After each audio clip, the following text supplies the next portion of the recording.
Mounting entries on her to-do list, coupled with a draining amount of time in which to attend to them, had made Octavia somewhat irritable. The night of the gala was upon them, and she was expected to be in attendance with her ensemble in no less than an hour. As such, it was very much to her chagrin that she discovered Vinyl asleep on the bed, where she should have already begun changing into her outfit. A burst of sharp jabs to the stomach remedied the situation, and Vinyl's bleary eyes were met with the sight of a rather indignant Octavia bearing down on her. Vinyl, are you asleep? A brief respite was given from the intent glare as Vinyl's hooves shakily rubbed her eyes. Yeah, I was. What's up? Octavia practically cuffed Vinyl to her hooves, her benevolence somewhat lessened by copious amounts of stress, and an impatient cart driver waiting outside to bear them away to the palace. You're what's meant to be up. Come on, get ready, get dressed. We're leaving in 15 minutes. You know, I can just hitch a cab and catch up. No, I need you to come with me, Vinyl. You're mon invité. Comprende? Vinyl's linguistic skills were laughable at best while fully conscious. In her current situation of verging on the waking world, her brain simply let anything that wasn't the princess's equestrian fall straight back out her earholes. Wait, what? I'll just get ready. You look angry and tired. You're looking rough around the edges yourself, Vinyl. Please hurry up. This is important. Octavia cut off her admittedly cold deadpan, digging around to find the saddlebag with her dress inside. She had already managed to freshen herself up, and had discarded her bow tie for the purposes of her dress. The emblazoned insignia of Toile Chantoyant's cutie mark, a piece of fabric being cut into the shape of a pony with some scissors, was inlaid onto the belt buckle of the bag. Octavia hadn't considered opening it since they had bought them. Lately, her life had been something of a rush between last-minute rehearsals, spending time with Vinyl, and, of course, their weekly attendance at the children's hospice. Thankfully, they'd managed to achieve all three, and came out mostly intact, though Octavia's sanity was on tenterhooks at the end of it all. She hastily pulled open the rucksack, bounding backwards out of her coat as the bag erupted in a volcanic plume of pink and gray. The dress was catapulted up into the air, before it homed onto her like a flock of hungry birds. It adhered itself to her, wrapping itself around where it was intended, and enveloped her in its fabric embrace. As Octavia fought to catch her breath, the small morganite necklace gently floated down, and latched itself around her neck, as though apologizing for its peers' rowdy behavior during the dressing process. Octavia scanned over herself, ensuring everything was fitted properly, and finding no fault. A trip to the mirror confirmed her satisfaction. The dress was as perfect as the day she had bought it. The self-dressing idea had also saved them valuable time, which was something of a bonus. It had to be the most traumatizing convenience Octavia had encountered in her life, especially as she was unused to the ways of magic. It would also be something amusing to forget to alert Vinyl about.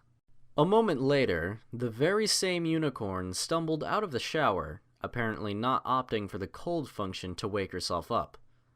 A glow of her horn caused her body to steam, before it blasted outwards in a puff of cloudy mist.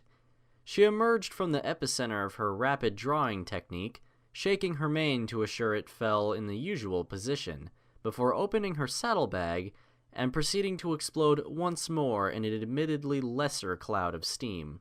As Octavia fell from behind the doorway, barely containing fits of laughter with a hoof, the last pieces of Vinyl's dress fell into place. Octavia had issues breathing after the hilarity of Vinyl running in circles around the room, trying to evade her own gala dress, but now she found her breath stolen by the sight of the mare before her. Vinyl turned to her, a sullen expression dominating her face as she fidgeted in her outfit. Admit it. It looks stupid, doesn't it? Octavia reacted immediately, shaking her head with considerable force. Very much to the contrary. Why, you'll be an excellent partner to the gala, my dear Vinyl. The mare herself blushed, adding a burst of color to the muted tones of her dress. She stood before the mirror, twisting and turning to see herself from different angles. Octavia noticed a repetitive hoof pawing at her unshielded eyes. A wisp of magic picked up the trademark shades from the bedside cabinet, before hovering them shakily in the air, then placing them back down again. She was right. This dress does make my eyes look good. Vinyl, it doesn't take a dress to make your eyes enchanting, but it certainly accentuates the effect. The red of Vinyl's cheeks married to that of her eyes, framing them ever more beautifully for Octavia. It was only because she caught sight of the clock in the corner of her eye that they ever appeared to the gala on time. Oh, by Celestia's beer! Come on, Vinyl. We have a gala to wow. Vinyl fell in behind Octavia as the pair cantered down the stairs out to the waiting cart. The driver stubbed out a cigarette before reattaching his reins and scuffing the ground, as if he'd been impatiently raring to go all this time. He nodded to the pair as they boarded the open-topped cart, giving them a second to get comfortable before he started his purposeful stride to the palace on the horizon. The first of the night's fireworks began in the distance, stealing the stars' grace from the sky as they dominated its beauty for this one night.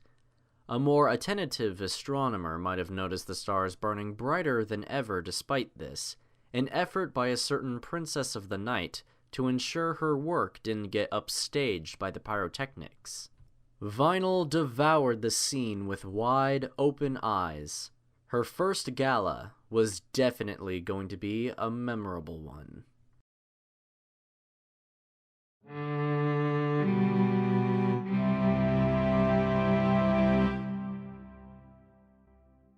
Vinyl spent the entire journey through the palace gardens sitting with her forelegs hanging over the edge of the cart's railing like a happy puppy, which had initially annoyed Octavia before she gave up any efforts to change the situation. Every piece of the princess's regal abode seemed to fascinate her. A whole world had been laid here inside the castle walls, and Vinyl had never had the opportunity to glimpse it. They disembarked at the end of the last path to the palace itself, which loomed before them in its stoic defiance against the laws of physics and architectural sensibility. The path stretched out before them, its usual simplistic sandstone paving garnished with a red carpet for this night only. Octavia approached the palace with a purposeful stride, while Vinyl's was more akin to a caged Pegasus blended with a filly in a sweet shop. They entered the gates side by side, however, and were greeted by the benevolent smile of Princess Celestia. Octavia bowed, smiling as Vinyl did the same. At least there was some decorum present in her partner's mind. The princess thanked them for their arrival, as though it brought her the warmest joy to see them. Her pearly face broke into a warm and natural smile, as though it were made of liquid porcelain, and her demeanor was calmer and more welcoming than any pony's mother had been. Octavia and Vinyl left her presence, feeling as though they were close friends entering the family home of a mutual friend, not the regal abode of a princess. The pair entered the ballroom, which was still off limits until the final preparations had been made. Here was the princess of the night, Luna, ensuring the decorations and ornaments were of sufficiently polished standard. Vinyl could only assume that the pony who created the tapestry of the night sky had high standards for a ballroom, and watched as Octavia trotted up to meet her musical peers. Vinyl waited back a bit, trying to find a way to snatch one of the hors d'oeuvres from under the protective cellophane without one of the attendants noticing. She spotted Octavia eagerly beckoning her with a hoof, before she lightly trotted up to the midst of the classical ponies. Unlike previous years, the standards of the Grand Galloping Gala had been raised of late. A few more cutting reviews had been leveled at the ensembles of the past, and one particularly career-destroying allegation towards the personal life of the pianist at last year's gala, which mainly boiled down to them not fulfilling the refined presentation that was expected from an event of such prestige. As a result, the ensemble had arrived in dressage equivalent to those who they would be performing for. Octavia had naturally planned on performing in her current dress, and Lyra had arrived in her own dress as well. It was a flowing gown of the purest white, as though stitched from the clouds themselves, and it seemed to be twice as light as she moved gracefully underneath it. A saddle was rendered in gold edging that also banded around her neck and shoulders to create a style reminiscent of the ancient Pegosopolitan togas. Each hoof was shod in shoes of the most precious gold imaginable, and her lyre was clean to a lustrous sheen as she stood with it in a hoof. The other two musicians had arrived in outfits that were more sober and less expensive of taste. Being stallions, they arrived in fitted black suits, with the pianist opting for a red shirt in contrast to his black and white coat coloration. Vinyl was distracted by a light tap on her shoulder, turning to find Bonbon giggling at her from behind a shod hoof.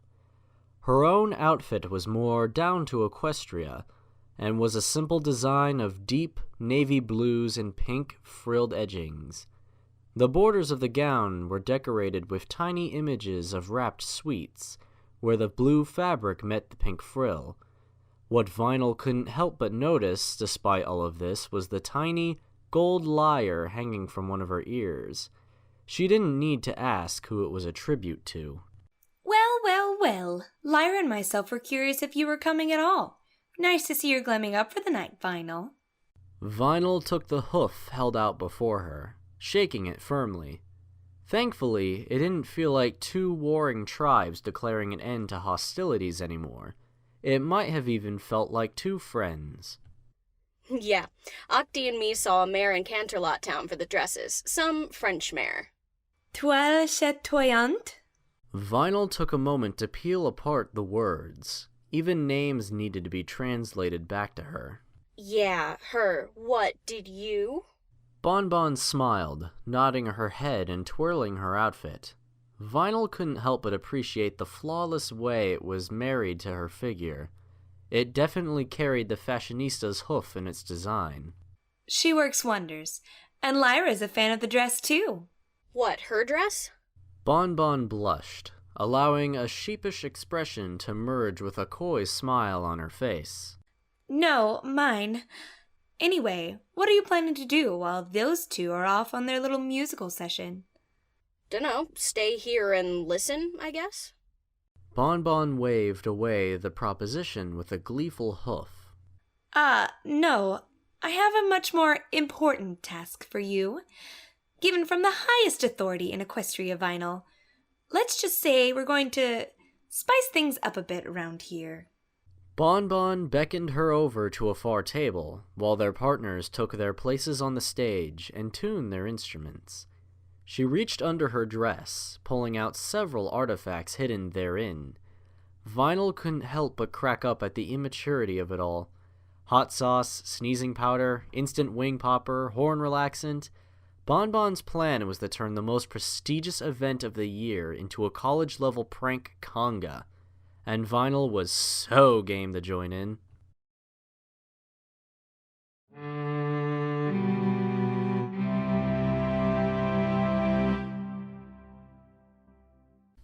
Well, Octavia, it's nice for us both to be at one of these things, don't you think? Lyra levitated the tiny tuning peg out of its keyhole, each string of her lyre tightened to perfection. A casual flick of the hoof unveiled a flawless graduation of the notes across each string. Indeed. Rivalry leaves such little time for camaraderie. We're musicians, not soldiers. Besides, rivalry made us both better in the end, right? And hey, we're both sitting here at the top now, and we've each got a mare to go home to at night's end. Octavia looked up from her cello, breaking away from her last hairline tweaks to the tuning. I suppose you're right. I'm amazed at how well Vinyl can carry a dress, given her normally more roughened approach to presentability. Lyra shrugged, leaning casually on her instrument as she floated it with her own magic. Octavia couldn't help but imagine this as being like trying to lift your own body, although unicorn magic appeared to break any rules pony science had previously held in place. The pianist and the saxophonist had finished their preparations, and Octavia crouched down once more to complete her own. A moment later, and she was standing, strumming her bow with satisfaction. The A string was slightly below its intended pitch, and she corrected it as such. Finally, her instrument was ready, and she exhaled a deep breath of anticipation as she made herself ready. Remember, Octavia, we're doing a marathon here, not a sprint. This isn't your usual quick concerto, then off for a whiskey. We're here for most of the night. I have done this before, Lyra. I'm quite fine, just slightly nervous is all. Well, stiffen that upper lip and show some of that trademark pomp. The princess is arriving with her first guests.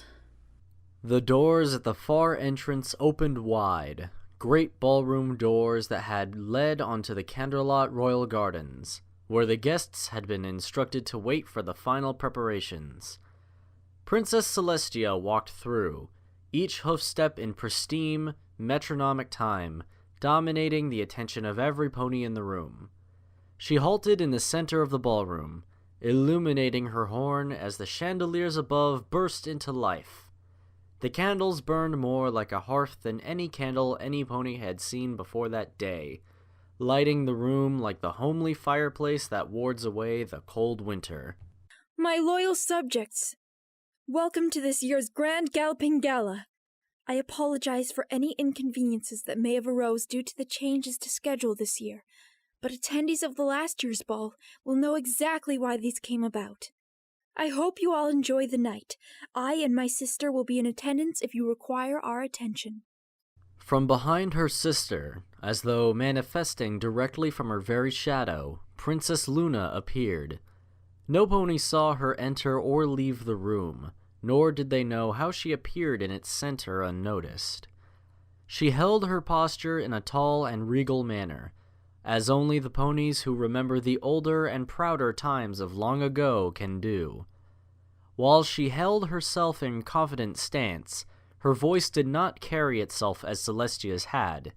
It spoke more with the crack of an uncertain leader than with any authoritative tone normally used in such circumstances. Citizens of Equestria, I, Princess Luna, declare that this gala has begun!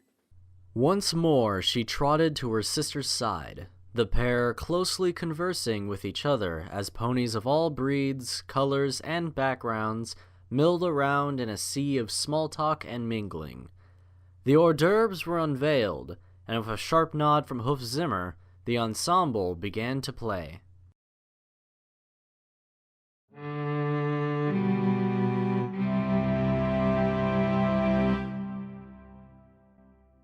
Vinyl stood in position, fluffing her dress out slightly to boost its obscuring properties. Bonbon was behind her, eagerly sprinkling wing popper onto a small tray of daintily baked cupcakes. The white powder was completely indiscernible amongst the polar white icing on the cakes, that were topped with an image of a pony outlined in edible ball bearings. Bonbon gave 3 coughs, the signal that she had finished, and the pair retreated to a nearby area in visible distance. Eagerly chomping on a small collection of unaltered cakes, the pair of pranksters eagerly awaited for their prey to fall upon the cakes. This took longer than expected. For privacy reasons, the pair had opted for a table on the edge of the ballroom, where they were less likely to be seen. Most of the gentry of Canterlot had homed in on the central table. However, it seemed to be running dry, and Bonbon insisted patience was the answer. Bonbon obviously hadn't known Vinyl for all that long a time, and had only now realized that her level of patience was minimal at best. Come on, Bonbon, this is boring. I want to go chat to some ponies or something. Bonbon didn't take her eyes off the prize. The first few stragglers were alighting on the table. All she needed was one Pegasus to eat a cupcake, and there'd be a most embarrassing fiasco. Hold your horses there, Vinyl. The patient baker gets the best cupcakes, right? Besides, who'd you talk to here? You said you found Octavia stuffy when you met her, and she's not half as high-snouted as all this lot. Vinyl shrugged, snatching up the last cupcake and flicking it into her mouth. Bonbon couldn't help but think that ponies would have paid to see a seal perform such a trick with a fish. Okay, I guess. Besides, Octavia's not all that snobby anymore. She's actually great once you get to know her. Bonbon halted her sentry-like pose before tilting her head slightly in agreement. Can't disagree, I guess. I'd say it's more because she got to know you, though. That mare needed that stick pulled out her rump fast. But yeah, now that Lyra stopped throwing darts at a picture of her... She did that? She took losing her job hard, needed to blame some pony. Anyway, now that those two are okay with each other, I'm okay with her. Never had a problem with Octavia. Lyra did. Bonbon's head jolted, aligning smoothly to see a trio of ponies in tight-fitting flight suits trot up behind the booby-trap cupcakes. She sniggered, waving to Vinyl, then at the Wonderbolts. Of all the ponies for this prank to unfold on, these were the perfect candidates.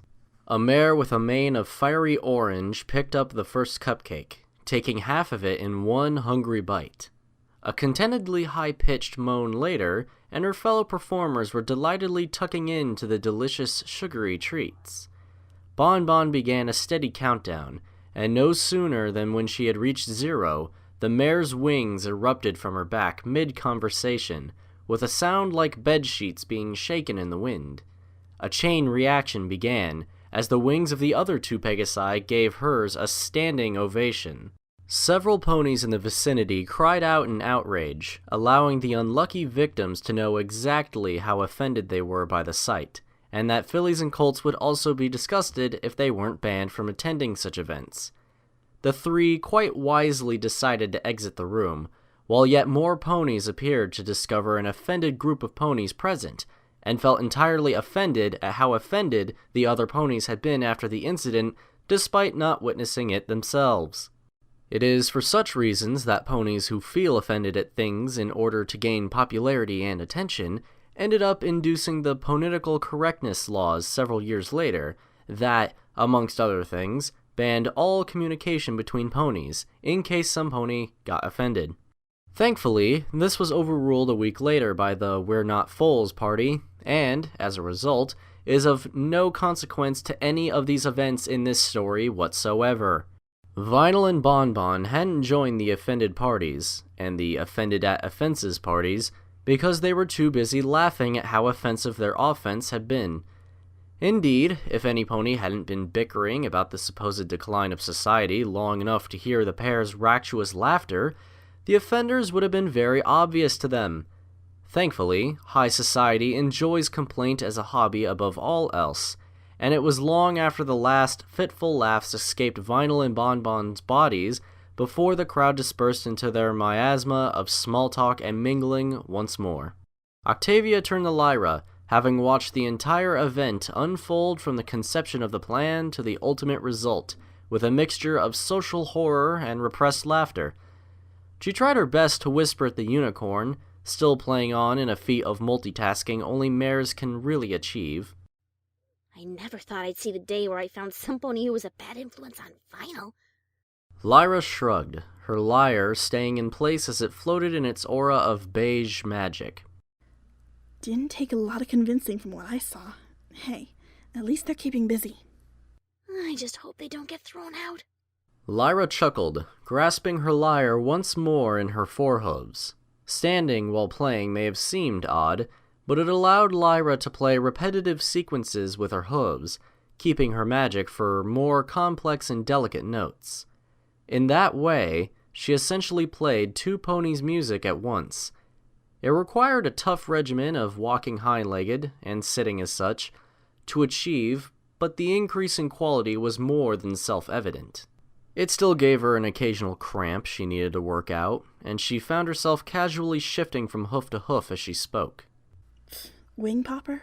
Unlikely. It's the horn relaxant that'll cause all the ruckus. Horn relaxant? Popular with college parties and ponies who dislike unicorns. Funny to watch, but not to be hit with. Octavia's voice was edged with sharp concern. Magic was something far too temperamental to toy with, as far as she understood it. So what results does it have? Will any pony get hurt? Lyra simply tapped the side of her snout in a coy manner, smiling wryly before turning back to the crowd that milled around before them.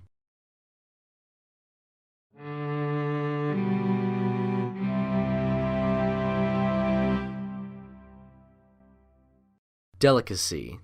That is precisely what the next operation in the pranking chain required. Given this prerequisite, it is still unknown to many of the ponies who found out why exactly Bonbon chose Vinyl to undertake this next maneuver, especially given that a secondary prerequisite to Vinyl's demeanor is that both subtlety and delicacy are not entirely her forte. Still, Bonbon had wanted to remove herself from the equation if any pony noticed the next, more risk-laden component of the plan. Vinyl was currently in the process of carefully pouring the solution of horn relaxant into the punch, drip by potential drip. A firm cough disrupted her highly strung and mostly forced concentration, and she yelped, dropping the bottle into the punch hole. She spun around, certain that she had been discovered. Instead, she found a tall, regal-looking unicorn standing before her. His coat was of the purest alabaster, with a golden mane and tail that flowed like a river of silk. Vinyl found herself backing away from his smile, which seemed far more forward than she had preferred. Good evening, milady. I hope you are enjoying the night. Vinyl scratched her head, decided to play this round cagily. She shrugged, opting to give very little in the way of signals back to the stallion. Quite enjoyable, yeah. Indeed. Your coat reminds me of some pony I met at this gala just last year. Very memorable, if I do say so. However, I can already tell you're a far better you're a far better mare overall. Vinyl chuckled, waving away the compliment. I'm spoken for, my lord. No offense. Where is this stallion who has claimed your hoof? Tell me, so I may order my butler to engage him in gentle, courtly hoofty-cuffs for you. Shouldn't you be doing that to win a mare's hoof? The unicorn gasped, reeling his head back in theatrical shock. I would never stoop to such levels, not like the vagrant who has claimed you. I, Prince Blueblood, would be a far more fitting stallion. Well, my stallion is up on that stage playing the cello, so you can understand what I mean when I say I'm really not interested. Blueblood's eyes roamed over the ensemble, visibly replaying his confusion to Vinyl. I don't understand. That stallion is playing a piano. It's the mare at the front, Your Highness. Octavia Philharmonica, if you like. So, like I said, you're really not my type. You mean to say that you're... I did not know such debauchery was present in this gala. I will have you two cast out for... I can scarcely believe I breathe the same air. Vinyl shrugged, slipping to the side to allow Blueblood line of sight to the punch bowl.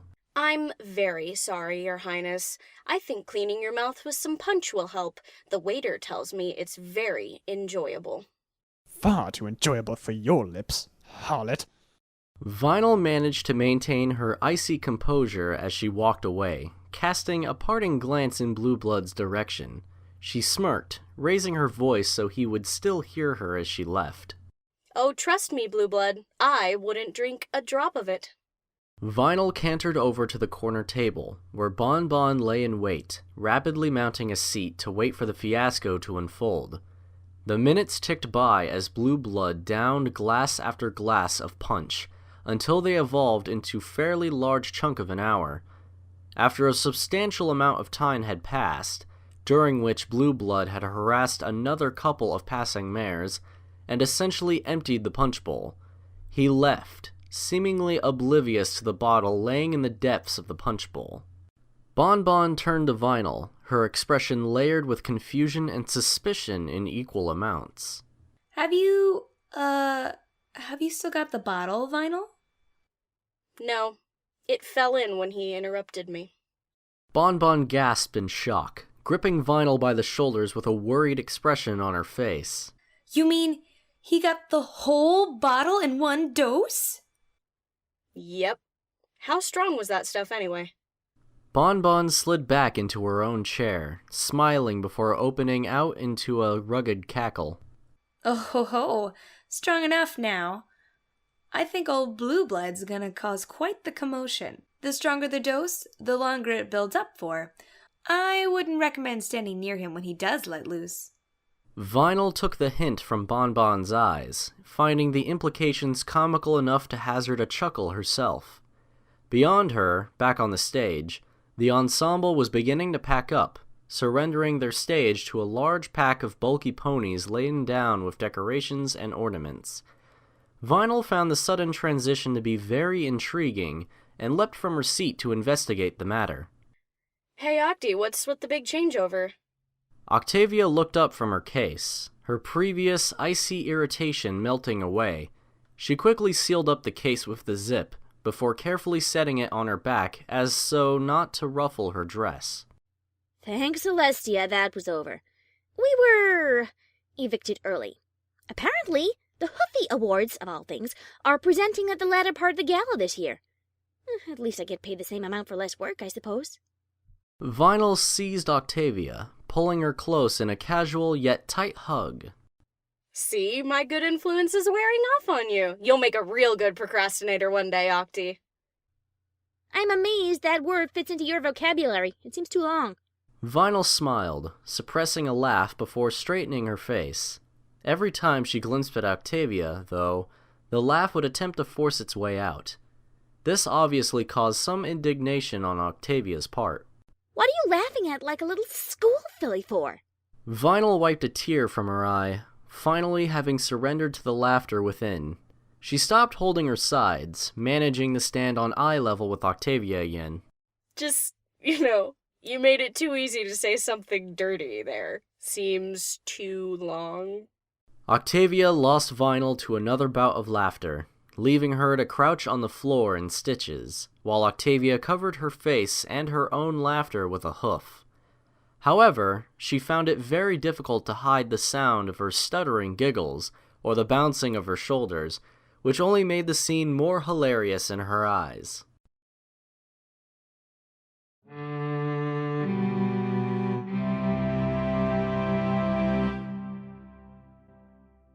Better?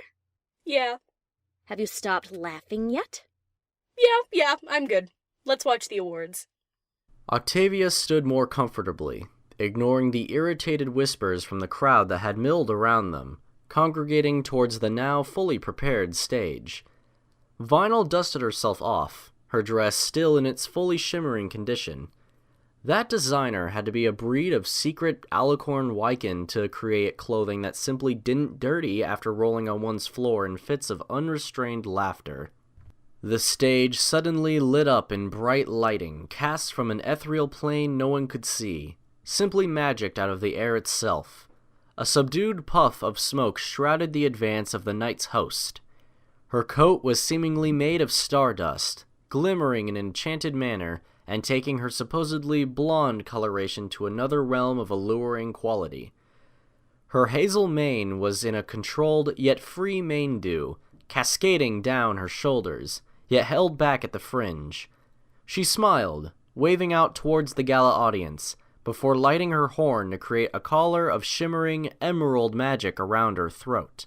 Good evening, ladies and gentlecolts of the Grand Galloping Gala. My name is Champagne Supernova, and I'm here to present to you this year's Hoofie Awards. Champagne stroked her throat with a gentle hoof, the band of magic increasing in density as she increased the volume of her megaphone spell. We have awards from all disciplines here for you, and only you. Tonight, our most esteemed guests. The nominees have been selected and invited as part of the requirement to attend. Tonight, we will be presenting you with award-winning talent from everywhere from acting to acrobatics, as well as music and the newly integrated category, movies. Champagne paused, evidently at a moment on her script when she was expected to allow the audience to applaud. No such event occurred, so she simply winged it and continued on regardless.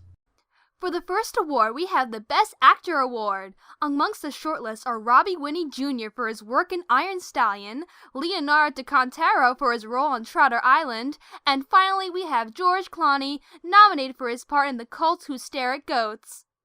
An envelope was procured from the pillar in front of Champagne, levitated in a delicate aura of her emerald magic. She carefully began to lightly tussle with the envelope in an effort to open it. Vinyl turned to Octavia, tilting her head in the direction of the awards ceremony. So who do you want to win? My vote's on George Clooney. I love his films. Octavia shrugged lightly, tilting her head in a motion of careless nonchalance. All his movies are the same. Anyway, I'm quite tired. Can we just go home? No. Let's just stay to hear a few more awards, alright? Octavia narrowed her eyes at Vinyl, trying her best to guess at what she was planning.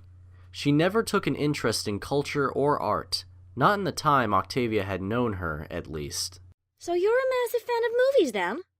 Yeah, of course. They're great on the sound system I got at home. 5.1 speaker surround sound. Is that the one composed entirely of subwoofers? Well, and a center. That's why it's called 5.1, see? Octavia chuckled, watching as Winnie Jr. trotted onto the stage, beginning his thankfully rather concise acceptance speech. He only listed off 300 crew members to thank, which saved Everypony a lot more time than was normal at such proceedings. Of course, I'm sure it's amazing. Ponies in Beijing can probably hear every sound in perfect clarity, in amongst the earthquakes it causes. Can we just go home now? Who needs treble tweeters anyway? Octavia awaited the answer to her final question, which she rapidly ascertained wasn't about to arrive. She stepped in front of Vinyl, blocking her view of the stage. What are you up to, Vinyl? Why do you want to even stay here anyway? Trust me, you'll like it when you find out. I'd better. If for 1 second... Vinyl hissed, silencing Octavia. She sharply nodded her head at the stage, and at Champagne, who had just finished surrendering the Best Actress award to its professionally teary-eyed winner. The announcer retrieved another envelope in her emerald aura, and cleared her throat to begin the next run of nominees. Next, to change to a different tune and medium, we have the Best Musician Award. Picked by the pony, for the pony, these are the musicians who have touched the most ponies' lives with their art. The nominees are Whisper Echo for his breakout album, Clouds Over Canterlot, MC Cole 7 for his tour, Thunder and Lightning, and finally, Octavia Philharmonica for her work in classical concerts. Octavia very slowly turned round to Vinyl, finding her beaming grin more infuriating than pleasing. You mean to tell me I was nominated, and you knew? Well, pretty much. I wanted it to be a surprise for you. Octavia began to gasp for air, panicking for breath as she tried to understand what was going on. Vinyl reached into her dress, retrieving a letter with Octavia's name and cutie mark emblazoned on the front. It was hard to keep you from noticing them. I was just glad that your music got recognized, you know? I knew you'd be here anyway, so I kept them back to make it a surprise. Hopefully a really good surprise if you win. But I don't have a speech! How am I even meant to... Wait, this is easy. I won't even win. And the winner is Octavia Philharmonica! What the Octavia's curse was cut short by a roar of applause from around her. She shyly waved until she noticed Champagne beckoning her to the stage for her Hoofie statue. The pedestal was freed for her to speak into the microphone, though her vocal cords were still very much imprisoned. Well, this is a surprise. A pleasant one. I sadly don't have a speech prepared. Well... Champagne leapt to her side, helping prompt her along, partly due to showmerely camaraderie, partly because she needed her to say something worthwhile for the director's cut. How about your inspiration? What helps you make the music that enthralled Canterlot? Octavia blushed, smiling down at Vinyl in the crowd. Well, a very close friend of mine, Miss Vinyl Scratch, who has been, well, very close to me for these last few weeks, and taught me a lot about music and life. Champagne raised an eyebrow, unveiling a wry smile and a glinting eye to Octavia. Why not bring it onto the stage then? Come on, Vinyl! The inspiration is as essential as the execution! Vinyl suddenly found the spotlight directed to her, an entourage of camera cults appearing from the ether to take snapshots of her as she nervously ascended the stairs. She finished her journey at Octavia's side, smiling somewhat awkwardly due to her nerves. Champagne aimed her microphone at Vinyl's muzzle, acquiring her trademark ex-journalist smile. So, how does it feel to be considered the inspiration for such an excellent musician? Vinyl coughed slightly, her cheeks filling with a torrent of embarrassment. Well, it's the best feeling in the world. I've always thought Octi was amazing, even if she was too snooty to let any pony tell her. I'm just glad that she thinks the same of me. The microphone slowly tracked back to Octavia, and her rosy-cheeked expression at the gushing compliment from out of nowhere. Well, I have to say, I've searched high and low, and yet there's no pony out there like you. Not a colt or filly so idiotic, so stubborn, yet so capable of making me smile. The mic was whisked away as Champagne pointed it back to her own muzzle. She smiled at the pair for a moment before turning back to the audience. Well, every pony, let's give it up for Octavia and her filly friend, Vinyl Scratch. A roar of applause cut out the pair's confused stammering as Champagne gently led them off the stage. They turned back around to her before departing the stage, finding her standing before them with a beaming grin. What? It's not as if I couldn't tell you two were together. Reminds me of when I met Morning Glory. She's still got the bright smile you two have. Oh, anyway, show's gotta go on. Champagne trotted back to her pedestal, show merely professionalism still reassembling as she reasserted her mane. She chuckled in exasperation before beginning the announcement of the next award winner. Somehow, she felt the acceptance speech would be slightly less sappy this time. Vinyl turned away, beginning to leave the stage as Octavia followed in her wake. The pair passed Princess Celestia, who smiled to the pair as they crossed each other. After they left her sight, they overheard a colt in the Royal Guard uniform was standing before her, rushing off a report to her. He just completely disappeared. Ran off with some of the Neijing acrobatics team to join their circus. We think he's gone insane, Your Highness. We found a bottle of these narcotics in the punch he was drinking, seemingly of his possession. Princess Luna appeared at the far doorway, hastening towards her sister with a small squad of her bat-winged guards. She cantered in front of Celestia, blocking her casual strolling pace as the guard, now low on oxygen, with his gray coat turning violet, still relayed his knowledge on the incident to her. Sister, I have mustered my guardsmen. Pray tell, where shall we begin the search? Princess Celestia yawned, stretching out somewhat more dramatically than she intended to.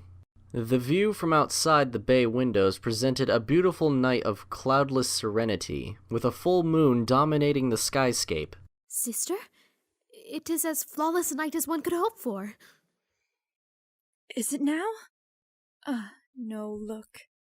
Terrible. Celestia tutted as a sudden cloud formation came seemingly out of nowhere, covering the sky in gray clouds and darkness. Celestia smiled, winking to Luna before she trotted away. She turned her head over her shoulder, parting with one last sentence. I suppose we'd better leave it until tomorrow, sister.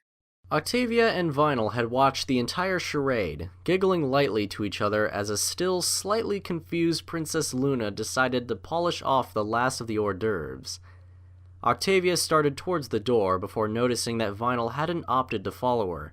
She turned around, noticing an uncharacteristically nervous grin on her face. Vinyl, aren't you coming? Oh, yeah. Let's go out this door, though, Octavia. I think it'll be quicker. Octavia stared at the side door in abject confusion before she simply decided to go along with the request. Vinyl still carried a somewhat worried stumble in her step as she trotted to open the door for Octavia. The garden beyond the door seemed to be the home of all the triumphs nature had ever achieved. Flora and fauna of all beautiful forms and species filled every space, yet they left enough room for two starry-eyed and awestruck ponies to stroll together in its midst. Vinyl found what she was looking for, a clearing in the center of the paradisical setting, large enough for a sizable group of ponies to stand in comfortably. She guided Octavia towards it, somewhat less subtly than she had hoped for. Octavia smiled as she found herself being gently shunted into the clearing. They stared at each other for a moment, while Octavia noted the manner in which Vinyl hopped from hoof to hoof. It was how she always acted when she was nervous, Octavia had found. Her eyes turned downwards, her hooves became restless, and she bit her lip incessantly. I must say that Horn Relaxant had quite dramatic results. Oh, yeah. It can drive a colt to anything. He could have done worse than some acrobats, though. Yeah. Octavia picked up Vinyl's head by the chin, leveling her eyes with Octavia's own. She smiled for a moment, and it seemed to settle her restlessness slightly. You brought me out here for a reason, didn't you, Vinyl? Vinyl scratched her head, her eyes roaming around the trees laden with floral arrangements and strange exotic birds. She coughed to clear her throat before she centered her attention back on Octavia. Do you remember that night when you asked me, where are we going with this, Vinyl? Yes, and I remember that you didn't have an answer that night. Vinyl lightly scuffed the ground with her forehoof, glancing between the earth and the earth pony before her. Well, I've been thinking about it ever since. I think I know where we're going. She focused her eyes, locking on to Octavia's own. Avoiding them made her nervous. Gazing into them washed it all away. We're gonna get a house together, with a big garden for sunbathing and growing food, and a spare bedroom for if we ever have guests. It'll have a sweet kitchen so we can cook stuff from the garden, and for each other. Octavia giggled at the claim. They both knew only one of them should legally be allowed to cook. Octi, come on. Right, and we'll have a veranda right up the front, so that later on, when we both get old and cranky together, we can sit there on rocking chairs, waving our sticks at those young fillies and moaning about how good they've got it. I would love to see that, Vinyl. Vinyl smiled, restraining the tears that mobbed the corners of her eyes. She had never been one for deeply emotive thinking. It was quite new to her. I haven't even mentioned the best part yet. The best part is that we wouldn't rent the house or anything. No, we'd buy it, so it'd be ours forever. She sat down on her rump, trying to clear her throat. She had rehearsed this moment at every moment she wasn't with Octavia, and it had still not made it easier. Just like you, Octavia Philharmonica. I want you to be mine forever, if you'll take me. She pulled out a box from her dress, gently teasing open the latch with the tip of her hoof. The hinge swung open to reveal a pair of radiant gold bands, each band the width of a pony's leg. One had a treble cleft, cut from a solid amethyst. The other was a deep, black onyx note. Octavia clasped a hoof to her mouth, gasping through her joyful tears. Vinyl held her own tears back all the harder. She couldn't allow them to ruin her recital. She cleared her throat, with one last verse to say. By princess's will, through good or ill, our souls entwined till the end of time. Vinyl finally found the courage to look up, finding Octavia in fits of unrelenting happy tears. At the moment, she couldn't hold her own back any longer. So, will you marry me? Octavia tackled Vinyl in a cripplingly tight, tear-spattered, kiss-smattered, bear-like hug. She worked her way through her own emotion to whisper in Vinyl's ear as they lay on the grass together. How could I ever say no?